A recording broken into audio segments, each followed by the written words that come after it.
Question number 12 हमारे पास जो दे रखा है, let vector A, vector B and vector C are given, find a vector D which is perpendicular to both vector A and vector B and vector C dot vector D equals to 15। देखिए हमारे पास तीन vectors दे रखे हैं A B C, और condition ये दे रखी है कि हमें एक ऐसा वेक्टर फाइंड करना है डी जो वेक्टर ए के परपेंडिकुलर होगा, वेक्टर बी के परपेंडिकुलर होगा, और सी और डी का जो डॉट प्रोडक्ट है हमारे पास वो मिलेगा 15। देखिए सबसे पहले लेट कर लेते हैं, let vector D equals to d1i plus d2j plus d3k। हमने एक वेक्टर अपनी तरफ से कंसीडर कर लिया है। वी हैव, हमारे पास दे रखा है कि vector A perpendicular vector D, दोनों क्या करेंगे, दोनों का जो डॉट प्रोडक्ट होगा वो 0 के इक्वल होगा।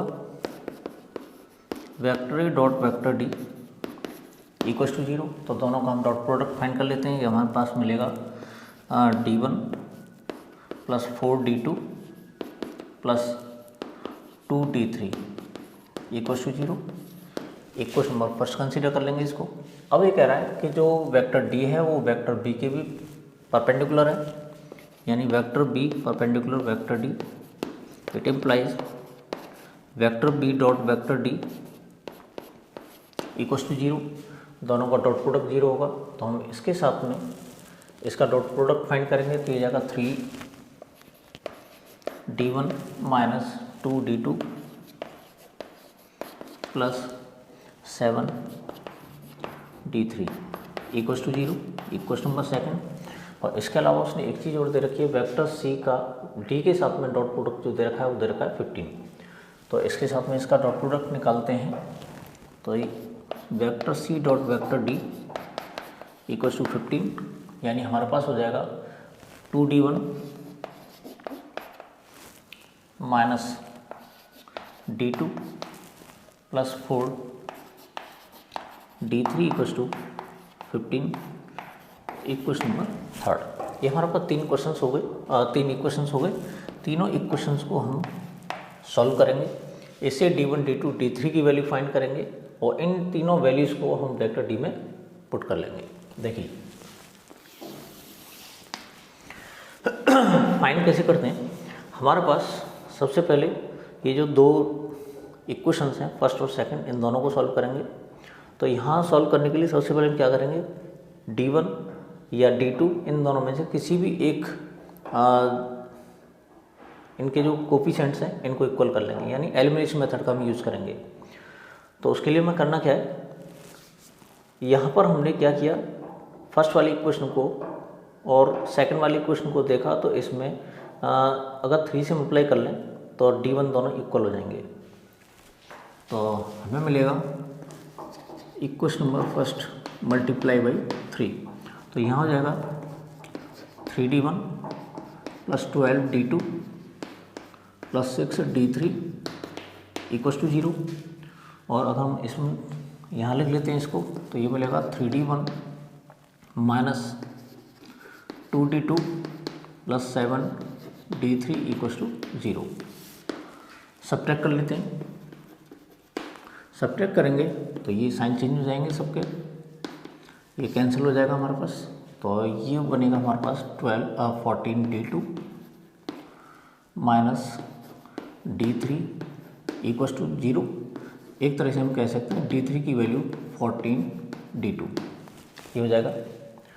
इसके बाद हमने क्या किया, वेक्टर 2 और सॉरी इक्वेशन नंबर सेकंड और इक्वेशन नंबर थर्ड को इसमें सॉल्व करेंगे। तो उसके लिए यहाँ पर 3 और यहाँ पर 2 जो दे रखा है, इन दोनों का एलसीएम 6 आ जाएगा। तो इसको 3 से मल्टीप्लाई कर लेंगे, इसको 2 से मल्टीप्लाई कर लेंगे। इक्वेशन नंबर जो सेकंड है उसको हम 2 से मल्टीप्लाई कर लेंगे, और इक्वेशन नंबर थर्ड है उसको हम 3 से मल्टीप्लाई कर लेंगे। जब यहाँ 2 से मल्टीप्लाई करेंगे तो हमें मिलेगा 6d1 minus 4d2 plus 14d3 equals to 0। इसमें 3 से मल्टीप्लाई करेंगे तो ये जाएगा 6d1 minus 3d2 plus 12d3 equals to, ये हो जाएगा 45। सब्ट्रैक्ट कर लेंगे, साइन चेंज हो जाएंगे सबके, तो ये कैंसिल हो जाएगा। तो हमारे पास बचेगा माइनस का D2, इधर प्लस 2D3 इक्वल्स टू -45। ठीक है, इतना आ गया। हमारे पास मालूम है कि D3 की जो वैल्यू है वो 14 D2 है, तो minus D2 plus 2 into 14 D2 equals to -45। 14 two जा 28 और ये हो जाएगा हमारे पास माइनस का D2 प्लस 28 D3 D2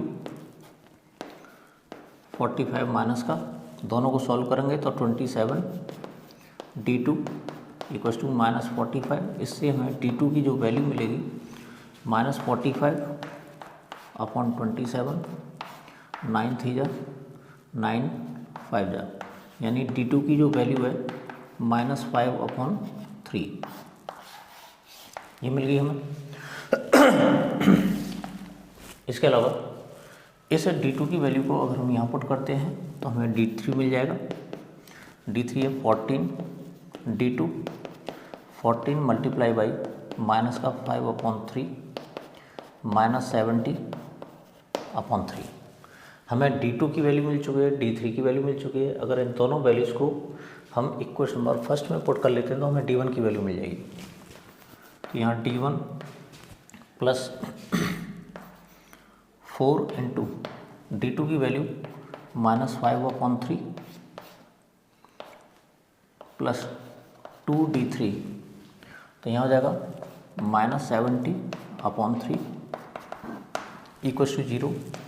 तो D1 -20 अपॉन 3 -7 टू जा 14 -140 upon 3 equals to 0। D3 -160 upon 3 equals to 0। तो D3 की जो वैल्यू है हमारे पास -160 अपॉन 3 मिल जाती है। तो कहने का मतलब हुआ हमें D1 D2 D3 इन तीनों की वैल्यूज मिल चुकी है, तो इन तीनों वैल्यूज़ को हम चिपका देंगे D वाले वेक्टर में। तो यहाँ लिखेंगे हम रिक्वायर्ड वेक्टर, ये हमारे पास D vector D1i plus D2j plus D3k, इन वैल्यूज़ को यहाँ पर रखेंगे हम। तो D1 की वैल्यू हमारे पास -160 अपॉन 3, इसके बाद D2 की वैल्यू है हमारे पास -5 अपॉन 3 और -73 के। क्वेश्चन नंबर 13 देख लेते हैं। The scalar product of the vector I plus j plus k with a unit vector along the sum of vectors 2i plus 4j minus 5k and lambda I plus 2j plus 3k is equal to 1, find the value of lambda. देखिए हमारे पास इसमें तीन vectors दे रखे हैं, तीनों vectors को हमने consider किया है, वेक्टर A, वेक्टर B और वेक्टर C। क्वेश्चन में ये कह रहा है कि वेक्टर A का अगर हम स्केलर प्रोडक्ट निकालते हैं इन दोनों के सम के, यानी वेक्टर B और वेक्टर C के सम के एलोंग जो यूनिट वेक्टर होगा उसके साथ में, तो उसका जो रिजल्ट मिलेगा हमें वो लैम्डा मिलता है। ठीक है, तो आप बताइए कि इसकी रिजल्ट जो मिलता है वो इक्वल्स टू 1 है, यानी 1 के इक्वल मिलता है। तो बताइए कि लैम्डा की वैल्यू क्या होगी। देखिए सबसे पहले हम क्या करेंगे, vector B plus vector C find करेंगे। जब दोनों को हम ऐड कर लेंगे तो हमें मिलेगा lambda plus 2i plus 6j और माइनस का 2k। अब इसके बाद वो क्या कह रहा है कि ये जो वेक्टर हमें मिला है इस वेक्टर को अगर हम D कंसीडर कर लें तो ये जो वेक्टर D है इसका हमें यूनिट वेक्टर फाइंड करना है। तो उसके लिए हमें इसका मैग्नीट्यूड फाइंड करना पड़ेगा। ये जाएगा अंडर रूट लैम्डा प्लस 2 का whole square plus 6 square plus minus 2 का square, lambda square plus 4 lambda plus 4 plus 36 plus 4, यानी lambda square plus 4 lambda plus ये जाएगा 44। ये हमारे पास डी वेक्टर जो था उसका मैग्नीट्यूड है। अब हमें फाइंड करना है यूनिट वेक्टर डी। उसके लिए क्या करेंगे हम, ये जगह D vector divided by magnitude of D vector. D vector हमारे पास दे रखा ये है lambda plus 2 into I plus 6j minus 2k divided by under root lambda square plus 4 lambda plus 44। देखिए अब कंडीशन क्या उसने दे रखी है कि हमें जो यूनिट वेक्टर मिला है इसका डॉट प्रोडक्ट अगर हम एक के साथ में निकालते हैं तो इसका जो रिजल्ट मिलेगा हमें 1 मिलेगा। तो यहाँ लिखेंगे we have vector A dot vector D, D vector नहीं है बल्कि यूनिट वेक्टर है, इसका जो रिजल्ट मिलेगा हमें वो मिलेगा हमें 1। तो ए वेक्टर हमारे पास जो दे रखा है ये दे रखा i plus j plus k dot, और ये दे रखा है हमारे पास lambda plus 2i plus 6j minus 2k upon under root lambda square plus 4 lambda plus 44 equals to 1। इसका मल्टीप्लाई हम इधर कर लेते हैं और इन दोनों का मल्टीप्लाई इधर कर लेंगे हम। तो इसका मल्टीप्लाई इसमें करते हैं तो lambda plus 2 plus 6 minus 2 equals to, इसका मल्टीप्लाई हम इधर कर लेंगे under root lambda square plus 4 lambda plus 44, ये कैंसिल आउट हो जाएंगे, लैम्डा प्लस 6 मिलेगा हमें, इधर under root lambda square plus 4 lambda plus 44 squaring both sides, दोनों साइड का जब हम स्क्वायर करेंगे तो ये मिलेगा हमें लैम्डा प्लस 6 का होल स्क्वायर और स्क्वायर से रूट हट जाएगा तो lambda square plus 4 lambda plus 44, ये हो जाएगा lambda square plus 12 lambda plus 36 equal to lambda square plus 4 lambda plus 44। Lambda square इसमें कैंसिल हो जाएगा, 4 लैम्डा हम निकाल लाएंगे इसको और 36 को उधर पहुँचाए जाएंगे तो इधर बचेगा हमारे पास 8 लैम्डा, इधर 36 को उधर ले जाएंगे तो हमें 8 मिलेगा और इस तरह से हम लैम्डा की वैल्यू 1 मिल जाएगी। देखिए बहुत ही इंपॉर्टेंट क्वेश्चन है, क्वेश्चन नंबर 14 ये दे रखा है if vector A vector B vector C are mutually perpendicular vectors of equal magnitudes show that the vector A plus vector B plus vector C is equally inclined to vector A vector B and vector C. Question number 14 बहुत ही important question है और इसमें दे रखा है उसने if vectors vector A vector B and vector C are mutually perpendicular vectors of equal magnitudes, हमें proof करना है कि vector A plus vector B plus vector C वो इक्वली इंक्लाइंड होगा वेक्टर ए वेक्टर बी और vector C के लिए। देखिए यहाँ पर सबसे पहली बात तो ये है कि वेक्टर ए वेक्टर बी के परपेंडिकुलर है, वेक्टर बी वेक्टर सी के परपेंडिकुलर और वेक्टर ए वेक्टर सी के परपेंडिकुलर है, ठीक है, यानी ये म्यूचुअली परपेंडिकुलर है। उसके अलावा उसने कंडीशन दे रखी है तीनों वेक्टर्स का जो मैग्नीट्यूड है वो इक्वल है। तो हमने क्या किया, तीनों वेक्टर्स के जो मैग्नीट्यूड को हमने के मान लिया, ये कोई रियल नंबर है हमारे पास। इसके बाद वो कह रहा है कि वेक्टर ए वेक्टर बी दोनों परपेंडिकुलर हैं, बी सी के परपेंडिकुलर है, ए सी के परपेंडिकुलर है। तो इसका मतलब ये हुआ vector A dot vector B equals to vector B dot vector C equals to vector A dot vector C equals to 0। कहने का मतलब ये होगा कि इसका डॉट प्रोडक्ट, इसका डॉट प्रोडक्ट और इसका डॉट प्रोडक्ट वो हमें 0 रिजल्ट देगा। अब क्वेश्चन क्या है, क्वेश्चन ये है कि प्रूफ करो कि vector A plus vector B plus vector C is equally inclined to vector A vector B and vector C. यानी ये जो हमें रिजल्ट दे रखा है सम का, जो सम आएगा वो वेक्टर ए वेक्टर बी और वेक्टर सी इन तीनों के साथ में इक्वल एंगल बनाएगा। देखिए वी हैव, अगर हमें इन दोनों के बीच में वेक्टर ए और ए प्लस बी प्लस सी इन दोनों के बीच में एंगल हमें फाइंड करना होगा, हम फॉर्मूला लगाएंगे cos alpha equals to vector A plus vector B plus vector C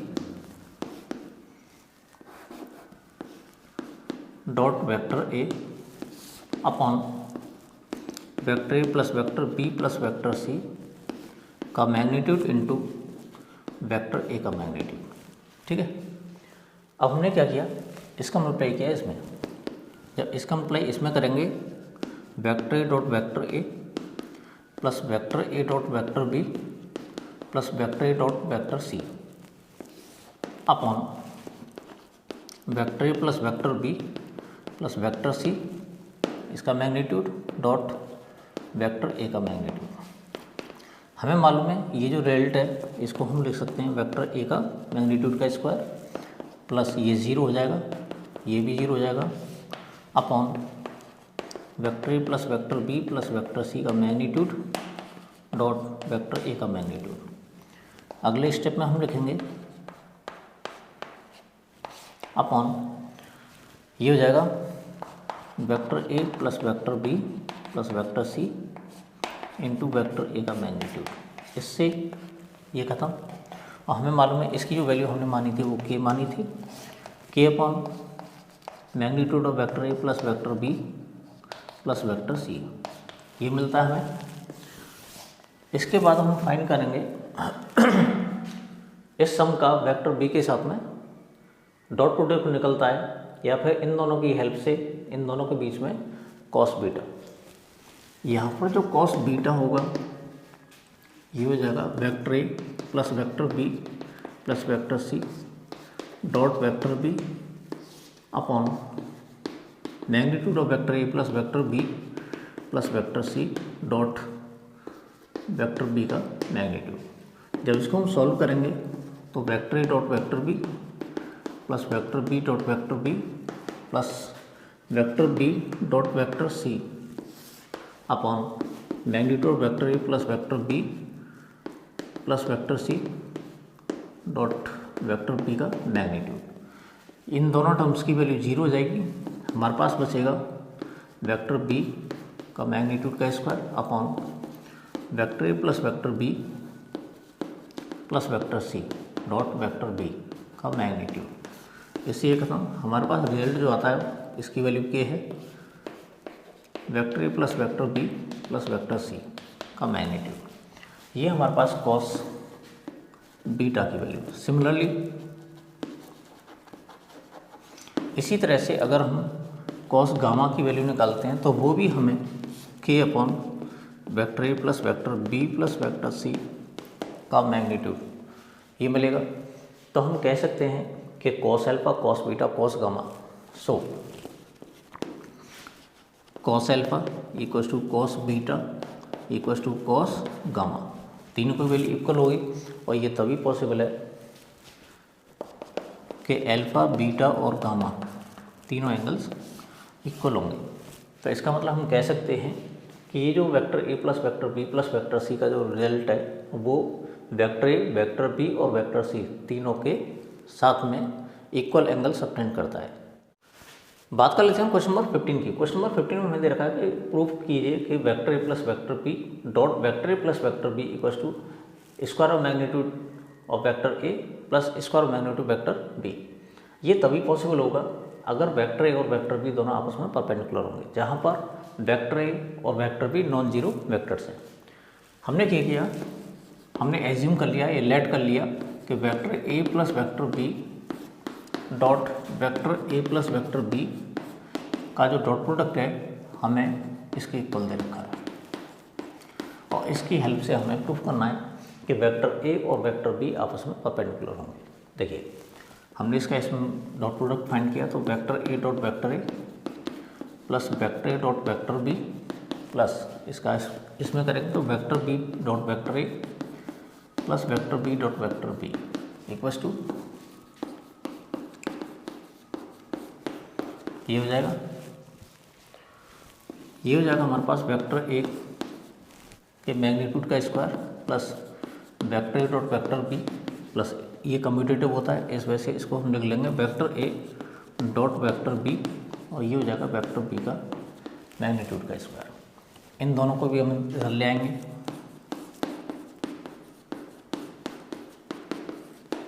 equals to 0। हमें मालूम है ये दोनों कैंसिल हो जाएंगे तो हमारे पास बचा vector A dot vector B plus vector A dot vector B, तो ये जाएगा 2 vector A dot vector B equal to 0, यानी vector A dot vector B equal to 0। देखिए यहाँ पर vector A dot vector B का जो रिजल्ट है वो हमें 0 मिल रहा है, तो यहाँ पर कंडीशन ये होगी या तो वेक्टर ए 0 के इक्वल हो या वेक्टर बी 0 के इक्वल हो, तभी दोनों का डॉट प्रोडक्ट पॉसिबल है 0। लेकिन कंडीशन क्या है, कंडीशन ये कि वेक्टर ए वेक्टर बी दोनों में से कोई भी 0 वेक्टर नहीं है। तो इसका मतलब ये हुआ, यहाँ पे लिख सकते हैं इस कंडीशन को चाहे तो, since vector A not equal to 0 vector and vector B not equal to 0 vector, it implies vector A perpendicular vector B, यानी वेक्टर ए और वेक्टर बी का डॉट प्रोडक्ट तभी 0 पॉसिबल होगा अगर दोनों के दोनों परपेंडिकुलर वेक्टर्स होंगे।